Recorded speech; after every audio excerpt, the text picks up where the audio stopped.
Well, I certainly have lost many battles. So far, I've not lost a war, but I've certainly lost many battles. Oh, yeah, more than I can count, probably. I mean, we had at Tesla, we came many times close to bankruptcy. In fact, at the end of 2008, we were only a few days from bankruptcy, literally 2 days.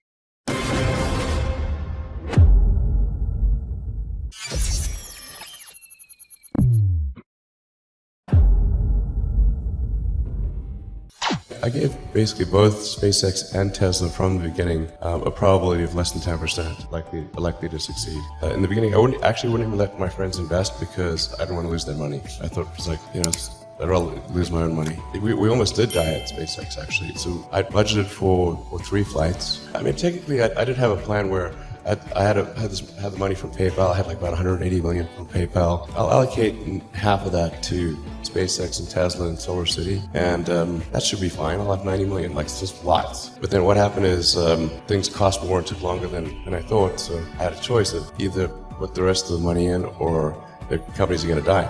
And it's like, so I ended up putting all the money in and borrowing money for rent from friends.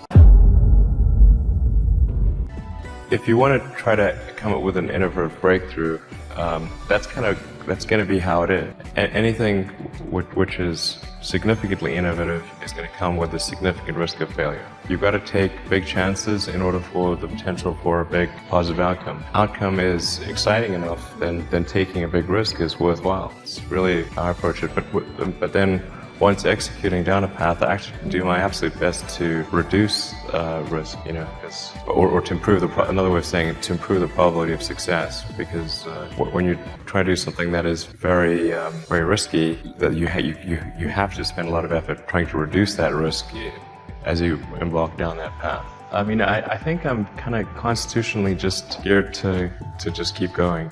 I don't know. I mean, I don't know. I mean, it certainly, there are times when things don't go well, and then that's quite dispiriting, for sure. And so then it's difficult to proceed with the same level of enthusiasm. But I do think the things that we're doing are pretty important to the future, and if we don't succeed, then it's not clear what other things would succeed, and if we don't succeed, then we will be certainly pointed to as a reason why people shouldn't even try for these things. So I think it's important that we do whatever is necessary to keep going. Well, it's just a very small percentage of mental energy is on the big picture. Like you know where you're generally heading for, and the actual path is going to be some sort of zigzaggy thing in that direction. You try not to deviate too far from the path that you want to be on, but you're going to have to do that to some degree. I think successful entrepreneurs probably come in all sizes, shapes, and flavors. An obsessive nature with respect to the quality of the product is very important. But even if you're the best, there's always a chance of failure. So I think it's important that you really like whatever you're doing. If you don't like it, life is too short. If you like what you're doing, you think about it even when you're not working. I mean, it's something that your mind is drawn to. And if you don't like it, you just really can't make it work, I think.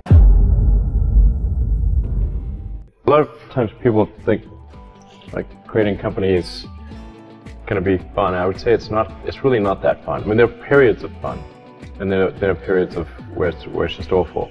And particularly if you're the CEO of the company, you actually have a distillation of all the worst problems in the company. There's no point in spending your time on things that are going right. So you only spend your time on things that are going wrong. And there are things that are going wrong that other people can't take care of. So you're like the worst. You have a filter for the crappiest problem in the company. The most pernicious and painful problem. I think you have to feel quite compelled to do it and have a fairly high pain threshold. And there's a friend of mine who says like starting a company is like staring into the abyss and eating glass. And there's some truth to that. The staring into the abyss part is that you're going to be constantly facing the extermination of the company. Because most startups fail. It's like 90%, arguably 99% of startups fail. So that's the staring into the abyss part. You're constantly saying, okay, this is fine. Don't get this right, the company will die. It can be quite stressful. And then the eating glass part is you've got to do the problems. You've got to work on the problems that the company needs you to work on, not the problems you want to work on. And so that's you end up working on problems that you'd really wish you weren't working on. And so that's the eating glass part. And that goes on for a long time. You may have heard me say that it's good to think in terms of the physics approach of first principles, which is, rather than reasoning by analogy, you boil things down to the most fundamental truths you can imagine, and you reason up from there. And this is a good way to figure out if something really makes sense, or if it's just what everybody else is doing. It's hard to think that way. You can't think that way about everything. It takes a lot of effort. But if you're trying to do something new, it's the best way to think. And that framework was developed by physicists to figure out counterintuitive things like quantum mechanics. So it's really a powerful method. The reason I came out to Stanford was actually to work on energy storage technologies for electric cars. That summer of '95, I was looking at the internet, and it seemed to me like the internet was going to have a big effect on humanity. So I thought, well, I can either work on electric vehicle technology and do my PhD at Stanford and watch the internet get built, or I could put my studies on hold and try to be part of the internet. And at first I tried to get a job at Netscape because that was the only internet company. And they didn't respond to me.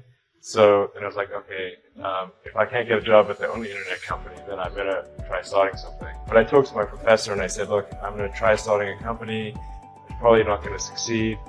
And if it doesn't succeed, can I come back? He said, sure, no problem. And so I put my studies on hold and started the company.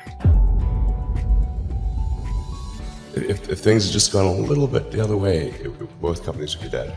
And I had, like, one of the most difficult choices I have ever faced in life was in 2008. I think I had maybe $30 million left, or $30 or $40 million left in 2008. I had two choices: put it all into one company, then the other company would definitely die, or split it between the two companies. But if I split it between the two companies, they both might die. And when you put your blood, sweat, and tears into creating something, building something, it's like a child. It's like, which one am I going to let one starve to death? I couldn't bring myself to do it, so I split the money between the two. Fortunately, thank goodness, they both came through.